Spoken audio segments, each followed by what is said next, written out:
Welcome to Royal Info Channel. We bring nothing but the news. Let us begin with today updates.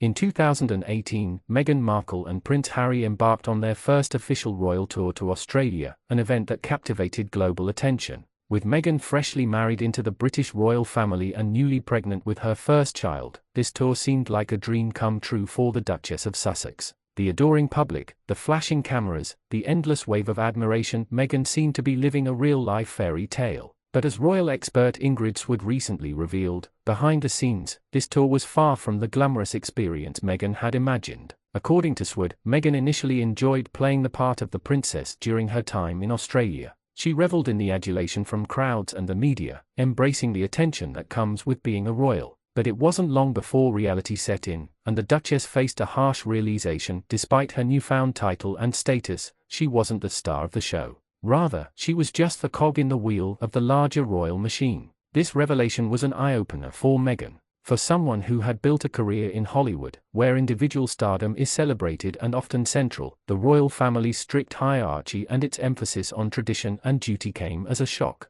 Meghan, who had spent years in the spotlight as an actress, was accustomed to being the focal point, but in the royal family, the spotlight is never solely on one person. The monarchy is a collective institution, and every member plays a supporting role to the crown. In this case, the star wasn't Meghan, it was the monarchy itself. The experience was likely disheartening for Meghan, who may have envisioned her role as a modern-day princess differently. She was no longer in control of her public image as she had been in Hollywood. Instead, she was being told where to go, what to say, and how to act. The princess role came with far more constraints than freedoms, and this didn't align with Meghan's expectations. As Sword noted, the tour became a moment of reckoning for Meghan, who realized that being royal wasn't about personal glory but about serving the institution, often at the expense of individuality. This realization may have planted the seeds of Meghan's eventual departure from the royal family. Her frustration at being a cog in the wheel perhaps foreshadowed the decision she and Harry would later make to step down as senior royals. It's easy to see why someone like Meghan, who had spent years building a brand of independence, found it difficult to adapt to a system where she had little control over her public narrative.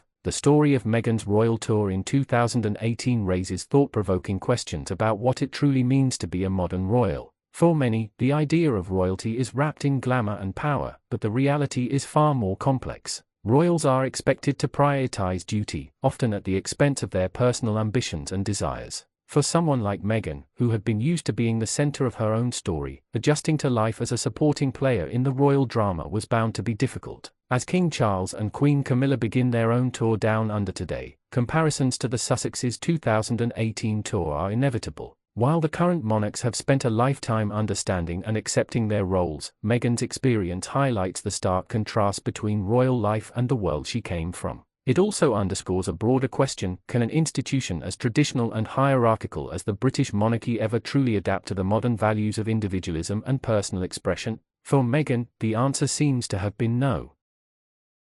Thank you for watching this video till the end. Kindly subscribe for more updates.